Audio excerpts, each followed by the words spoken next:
খালেদা জিয়া ভয় নাই, রাজপথ ছাড়ি নাই, সবাই রাজপথে আসো না। এটাও তো ফ্যাক্ট, বিএনপি অনেক কষ্ট করেছে, কিন্তু এটা তো সত্য বেগম জিয়ার বাসার সামনে 2 মাস বালুর ট্রাক ছিল, তখন এত বড় দলের সবাই ছিল না। হতে পারে অত্যাচারের মুখে, নানা নির্যাতনের মুখে, কিন্তু ফ্যাক্ট তো এইটা। ফ্যাক্ট তো শেখ হাসিনার বন্দুকের গুলি তখন ফুরিয়ে গেছে যখন আবু সাইদরা বুক চিতিয়ে গুলিকে আমন্ত্রণ করেছে।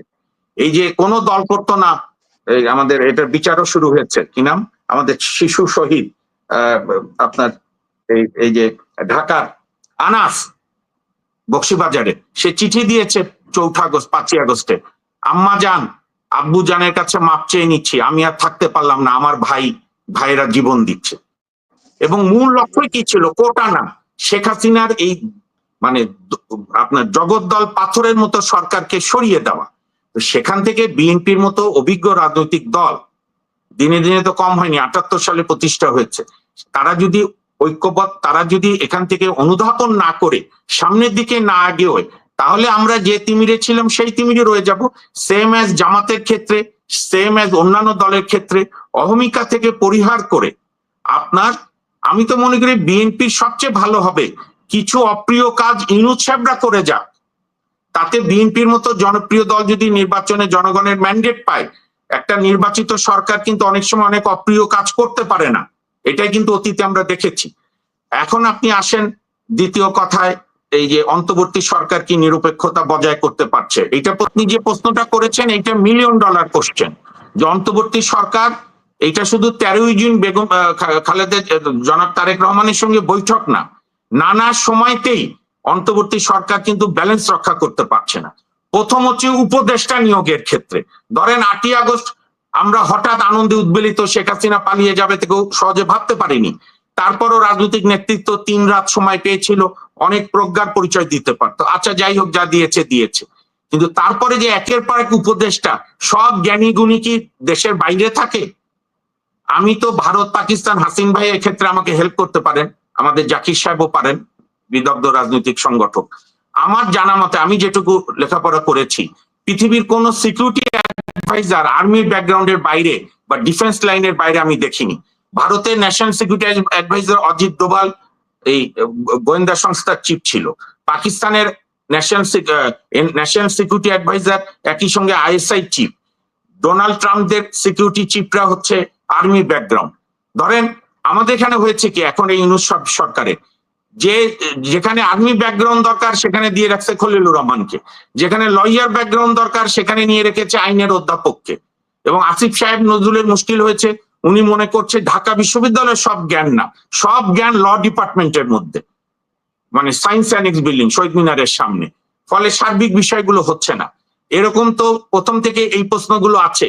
একটা বিশেষ জেলার সংখ্যাধিক্য বেশি, তারপরে সংস্কার কমিশনের ম্যাক্সিমাম লোক দেশে স্থায়ীভাবে থাকে না। আমাদের দেশে কি মেধা বিদ্যা বুদ্ধি কম? আমি কিন্তু অনেক আগে আপনার আর্কাইভে দেখবেন আমি বলেছিলাম যে উচিত ছিল বিভিন্ন সংস্কার কমিশনে বিএনপি, জামাত, মাহমুদুর রহমান মান্না ভাইদের দল, জুনায়েদ সাকিদের দল, অন্যান্য ইসলামিক দল, বামপন্থী দল, মধ্যপন্থী, তাদেরকে বলা যে আপনাদের বুদ্ধিজীবী, আপনাদের দলের থিঙ্ক ট্যাঙ্কদের কাউকে দেন, সবাইকে নিয়ে, তাহলে কাজ অনেক এগিয়ে যেত। এখন তো সংস্কার কমিশনের প্রস্তাবে বহু দলই একমত হচ্ছে না। সেদিক থেকে সরকারের এখন আমাদের উপায়টা কি? আমরা তো ইউনূস সাহেবের ঘন্টার পর ঘন্টা সমালোচনা করতে পারি, কিন্তু আমরা তো এখান থেকে বেরিয়ে আসতে হবে। বেরিয়ে আসতে গেলে আগামী দিনগুলোতে ইউনূস সাহেবকে খেয়াল রাখতে হবে আবেগের আতিশয্যে যাতে কখনই মনে না হয় কোন দলের প্রতি উনি হেলে পড়েছেন।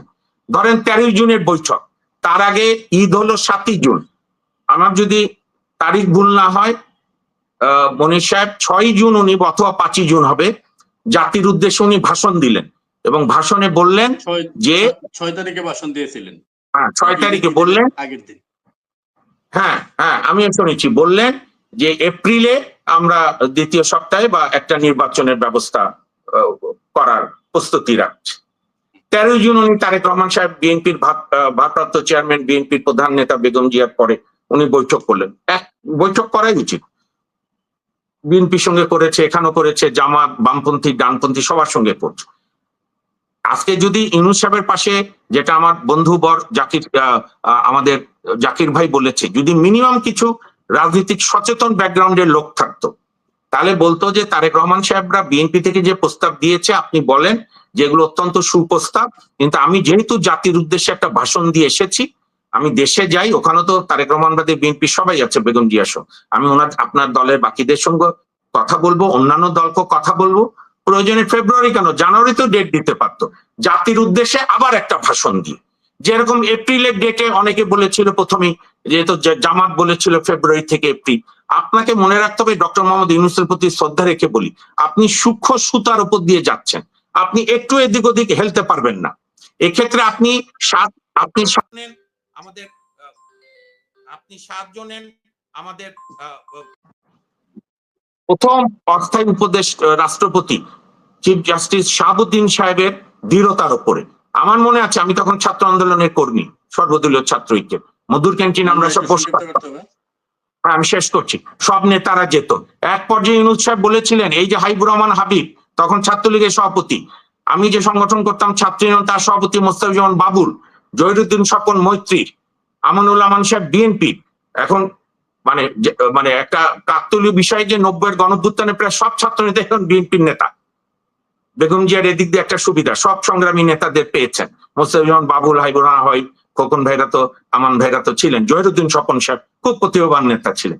তো তাদেরকে মুখের উপরে শাহাবুদ্দিন বলেছিল, তোমরা যার যার ইউনিভার্সিটি চলে যাও, আমাকে রাষ্ট্র চালাতে দাও। এরকম দৃঢ়তা দেখতে হবে, যেন কোন অবস্থাতে মনে না হয়, আমি শেষ করছি, যে উনি জামাতের দিকে হেলে আছে, নাহলে বিএনপির দিকে হেলে আছে, অথবা এনসিপির দিকে হেলে আছে, অথবা বামপন্থী বা ডানপন্থী দলগুলোর দিকে হেলে আছে। এবং এটা যে যাই বলেন, এটা ইউনূস সাহেব অত্যন্ত যোগ্য মানুষ, ওনাকে এটাই মনোযোগ দিতে হবে, এখানে কোনো ইগো জেদ কাজ করলে হবে না। এবং এখনো এইটা থেকে পথ হচ্ছে, বিএনপি সহ তো সবার সঙ্গে আলোচনা করছি, জামাতের সঙ্গে অন্যান্য দলের সঙ্গে করে, ডেট যদি ফেব্রুয়ারি হয়, মার্চে হয়, বা মাত্র রোজা এপ্রিলে হোক, চাই জানুয়ারি হোক, চাই মে হোক, জুন হোক, আমি অনুরোধ করব সবই নয়, বিএনপি সহ সকল দলকে এই ইগোর রক্ষা, অর্থাৎ আমার দাবি অনুযায়ী নির্বাচন হবে, এই দাবি আমরা 96 সাল দেখতে দেখতে, রক্ত দেখতে দেখতে আজকে সেই করুণ পরিণতিতে দাঁড়িয়েছি। কি আসে যদি সবার ঐক্যের সাথে কোনো এক মাস পিছিয়ে যায়, এগিয়ে যায়, nothing will fall, heaven will not fall. কিন্তু ইউনূস সাহেবকে নিরপেক্ষতার মানদণ্ডে ওনাকে উত্তীর্ণ থাকতে হবে, ইউনূস সাহেবের সরকারকে। আরেকটা জিনিস বলে আমি শেষ করি, যে সমস্ত উপদেষ্টাদের নিয়ে প্রশ্ন উঠছে, হয়তো অন্যায্য কারণে প্রশ্ন উঠছে, কিন্তু আমার বক্তব্য, ওনারা তো উপদেষ্টা হওয়ার আগেও বাংলাদেশে ছিলেন, বা বিদেশে ছিলেন, বা দেশে ছিলেন। যদি বিতর্ক ওঠে, ওনাদেরই তো উচিত জেন্টেলম্যান স্পিড হিসাবে পদত্যাগ করে, যে ঠিক আছে যান, আমরা পদত্যাগ করলাম, নতুন লোক দিয়ে আপনি দেশটা গড়েন। এই মানসিকতা কেন থাকবে না? আমরা তো রাজনৈতিক দলগুলো সংস্কার চাইবো, রাজনৈতিক দল ক্ষমতায় গেলে তখন আমরা যদি বিএনপি যাই, অন্য যেই যাক, তারা কোনো অনিয়ম করলে যতই রক্তচক্ষু হোক আমরা কথা বলবোই। নাগরিক কথা না বললে গণতন্ত্র শুরুই হবে না। এবং এই সুযোগে বলে রাখি সব দর্শকদের, বিশেষ করে বিএনপি সহ সকল দলের কর্মী সমর্থকদের, দলবাজ হওয়া যাবে না, দলের প্রতি ভালোবাসা থাকবে, কিন্তু দলের চোরদের দায়িত্ব নিয়েন না। যারা দলের নাম ভাঙিয়ে ডাকাতি করে, চাঁদাবাজি করছে, তাদের পক্ষ নেবেন না, সেটা টপ নেতা থেকে নিচের নেতা হোক। তো সেরকম নাগরিকদের মুখ খুলতেই হবে। তো সেই কারণেই আমি মনে করি যে ইউনূস সাহেবকে এখনো সুযোগ আছে সবার সঙ্গে আলাপ করে, নির্বাচনের তারিখ নিয়ে যে একে অপরের বিরুদ্ধে অভিযোগ চলছে, এবং আমার কাছে মনে হয়েছে, আমার মনে হয় না, আমি যেটুকু বিএনপির মানে ইউনাইটেড লয়ার্স ফ্রন্টের কেন্দ্রীয় সমন্বয়ক হিসেবে তারেক রহমানের সঙ্গে 5-6 বার, আমি শেষ করছি, 5-6 বার যে বৈঠক করেছিলাম অনলাইনে কয়েক ঘন্টা ব্যাপী আন্দোলনের সময়, তাতে আমার মনে হয় যে উনি এই কথা বলবে যে আপনি আর আমার দল জয়েন্ট স্টেটমেন্ট দেন। এইখানে ইউনূস সাহেবদের অ্যাসোসিয়েটদেরই প্রবলেম হলো যে অতিরিক্ত আবেগে এই জয়েন্ট স্টেটমেন্ট দেওয়া কোনো প্রয়োজন ছিল না। দেশে এসে হয়তো বিএনপির আবদারই উনি রাখতেন, কিন্তু জাতির উদ্দেশ্যে আরেকটা ভাষণ দিয়ে। এই স্বচ্ছতা, এই দৃঢ়তাগুলো যদি এই সরকার দেখাতে না পারে, তো ভবিষ্যৎ সরকারের কাছ থেকে আপনি আশা করবেন কিভাবে?